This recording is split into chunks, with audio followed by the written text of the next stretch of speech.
It was the winter break of my sophomore year. My college town emptied out during December, but I stayed behind to catch up on work. I was renting a basement studio below a family home. The family had left for vacation, which meant I had the whole house to myself. My apartment was technically a converted basement, with a kitchen, bedroom, and a tiny bathroom, all half underground. The ceiling was low and creaked whenever anyone walked above. That week, it stayed silent.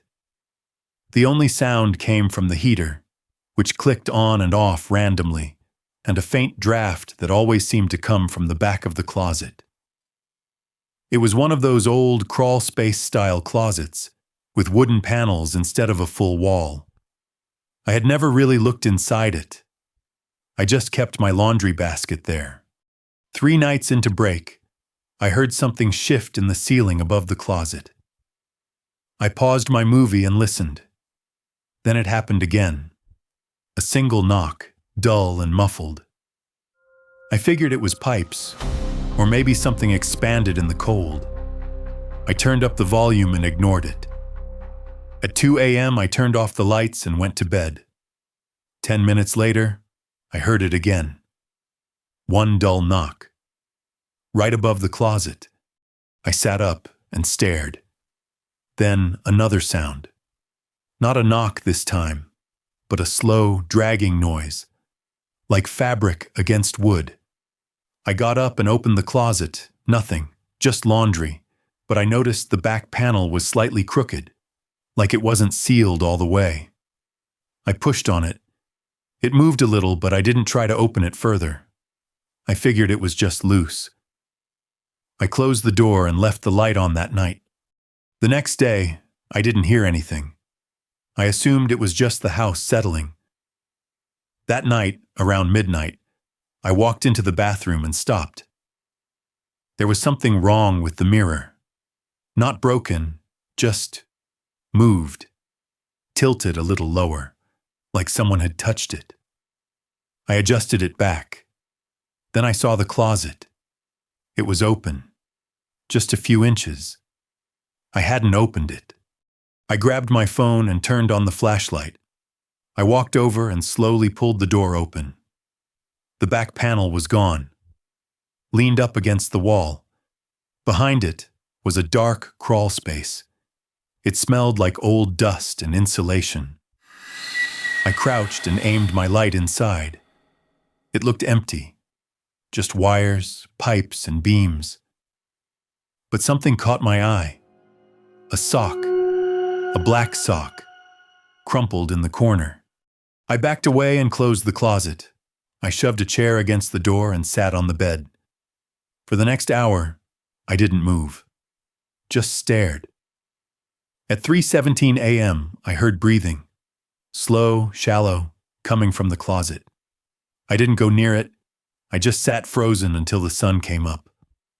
When it did, I packed a bag and left. I didn't sleep there again. I told the landlord about the crawl space. He brushed it off, said he didn't know it was open. A week later, I came back to get the rest of my stuff. The back panel was nailed shut. The landlord claimed he did it just in case. I never asked what he meant. I never asked what he found. I just moved out. I still think about that sock. It wasn't mine.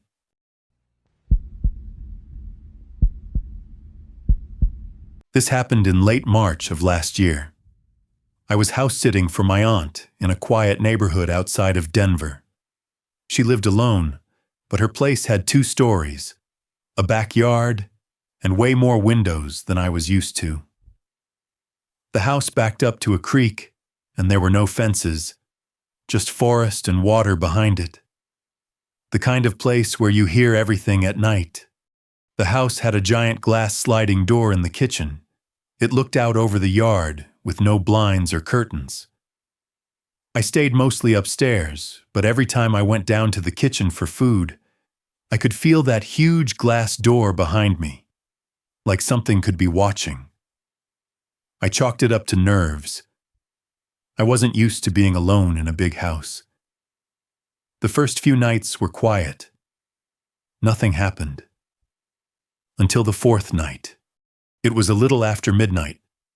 I had just microwaved leftovers and turned off the kitchen light when I saw movement in the glass. A faint shift. At first I thought it was my own reflection. But when I looked again, I saw her. A woman. Standing just outside the sliding door. Her hair was long. Her face was pale. And she didn't move. She just stood there, staring into the kitchen. I didn't move either. I stood behind the counter, holding my plate, heart pounding. Then she raised her hand. Not to wave, just to press it against the glass. Her fingers were long and rigid. That's when I noticed something else. Her clothes. They looked thin. Not winter clothes. Just a nightgown, soaked near the hem. She must have been freezing. But she didn't look cold. Just blank. I backed out of the kitchen and ran upstairs. I didn't turn on any lights. I watched from the upstairs window that faced the backyard. But she wasn't there. No sign of her. I stayed awake until 4 a.m., checking the windows. Nothing. I finally fell asleep. The next morning, I figured it must have been a dream, or a reflection. Maybe I'd imagined the whole thing. But when I went downstairs, I noticed something on the glass. A smear, like a handprint.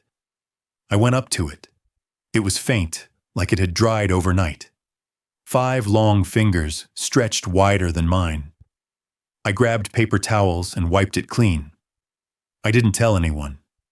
Just tried to forget about it. That night, I kept the kitchen light on, and every light upstairs. The next night was quiet. No woman, no sound. But the night after that, it happened again. I came downstairs around 11 to get a drink. I turned on the light and she was already there, standing in the same spot, facing the same direction. Her hand was already on the glass. Only this time, her head was tilted, just slightly, like she was listening. I dropped the glass on the counter and ran upstairs again. I didn't look out the window. I didn't call anyone. I just locked the bedroom door and stayed there until morning. When I finally checked the yard, it was empty again. No footprints, no marks, just dead leaves and frost. I left the house that afternoon and stayed with a friend until my aunt came back. I told her there was someone outside one night. She said the neighborhood was safe, that nothing like that had ever happened. A few weeks later, she called me. Her voice was shaky. She said, "You remember that thing you saw?" I said, "Yeah." She told me she found something on her back porch, a small bundle wrapped in plastic. Inside was a tattered nightgown, wet, with long strands of dark hair stuck to it. She called the police. They took it, said they'd look into it. But she never heard back. She installed cameras after that, floodlights too. But she told me once, late at night when she couldn't sleep, she looked at the footage.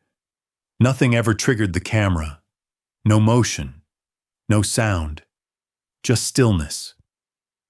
And yet every few days, in the morning, there'd be a fresh smear on the glass. Same shape, same spot, always a little higher than the last one. She doesn't live there anymore.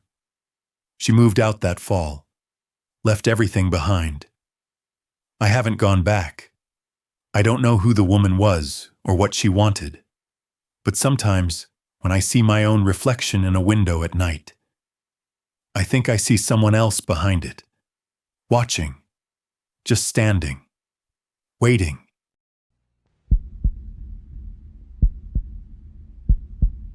I was 15 when this happened. My family had just moved into a rental house in a small town in Pennsylvania. It was old and creaky, but affordable. My room was in the back, near the laundry room. The walls were thin. I could hear everything. The pipes, the dryer, the trees scratching the window. The first few nights were normal. Nothing stood out. Until the fifth night. I was lying in bed, scrolling on my phone, when I heard something shift under me. Not loud, just a slight creak from the mattress. I froze. I didn't move or breathe. Then it happened again. A light pressure beneath the box spring. I slowly leaned over and looked at the floor. Nothing. I tapped the mattress. Nothing moved. I told myself it was the frame settling. I went back to my phone, but I left the light on. The next night, it happened again. Around 2:30 a.m., this time I was already asleep. I woke up to a soft noise, steady, rhythmic. It took a minute to recognize what it was. Breathing, slow, heavy breathing. Not mine. It was coming from under the bed. I stayed frozen, eyes wide. I didn't turn, didn't move. I just listened. It went on for maybe 30 seconds, then stopped. I didn't sleep the rest of the night. The next morning, I checked under the bed. Just boxes, shoes, dust. Nothing weird. I vacuumed, rearranged everything. Tried to convince myself I was imagining it. Maybe it was outside, or the heater. But that night, I couldn't ignore it. The breathing came back. This time louder, closer. I was too scared to check. I just lay there with the blanket over my face, counting seconds. I didn't move until the sun came up. By the seventh night, I was sleeping with the lights on. I stopped putting anything under the bed. Just empty space now. But the breathing didn't stop. It started earlier, around midnight. And it was different. Sometimes slow, sometimes fast. Like whoever or whatever was under there was getting impatient. My parents thought I was just having nightmares. They said the move was stressing me out. One night, I tried something different. I placed my phone under the bed, camera recording, while I slept. I didn't expect to catch anything. But when I checked the footage the next morning, my stomach dropped. Around 1:13 a.m., the screen shook, like something bumped the bed. Then came the sound. Not breathing this time. A whisper. A low, gravelly whisper that said one word. Closer. I deleted the video. I didn't tell anyone. I started sleeping on the couch. Told my parents my bed hurt my back. They didn't question it. I stayed there for a week. No breathing, no sounds. But eventually, my dad got annoyed and told me to go back to my room. That night, I didn't sleep at all. Just sat upright in bed, blanket clutched, eyes on the floor. 1 a.m. came. Nothing. 2 a.m. Still nothing. At 3:08 a.m., I heard it. Not from under the bed, from the closet. A long, drawn-out exhale, like someone had been holding their breath. I turned to look, and for a split second, I saw movement behind the cracked door, something shifting. I jumped out of bed and ran to the hallway. My parents came out. I told them someone was in my room. My dad checked. Closet was empty, windows locked. Nothing.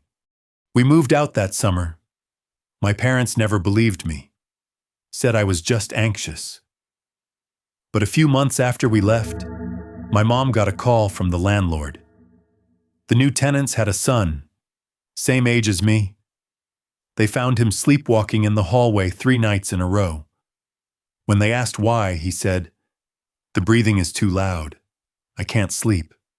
I never found out who or what it was. But sometimes, late at night, I sleep with 1 foot off the bed. Just to make sure. If something's underneath me, I want to know.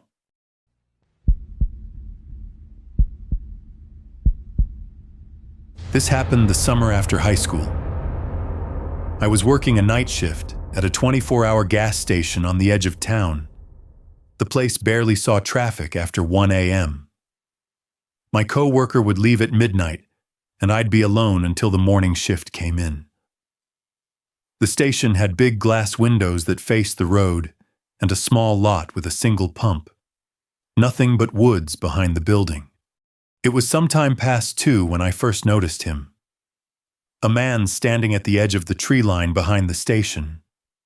He wasn't moving, just standing there, barely visible in the dark. I kept glancing between the register and the window. At first I thought he might have been a deer or a signpost, but then he stepped forward, closer.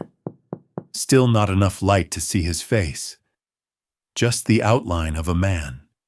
I waited for him to approach the building, but he didn't. He just stood there, then turned around, walked back into the trees. I didn't chase or call out, just stood there frozen. I locked the back door, checked the security cameras, and tried to focus on my phone. A few minutes later, I glanced back up. He was there again. A little closer this time, still not moving. I stared at him through the glass. He didn't react. I turned off the lights inside, thinking maybe he couldn't see me if it was dark. But when I leaned closer to the window, I realized something else. His head was tilted upward.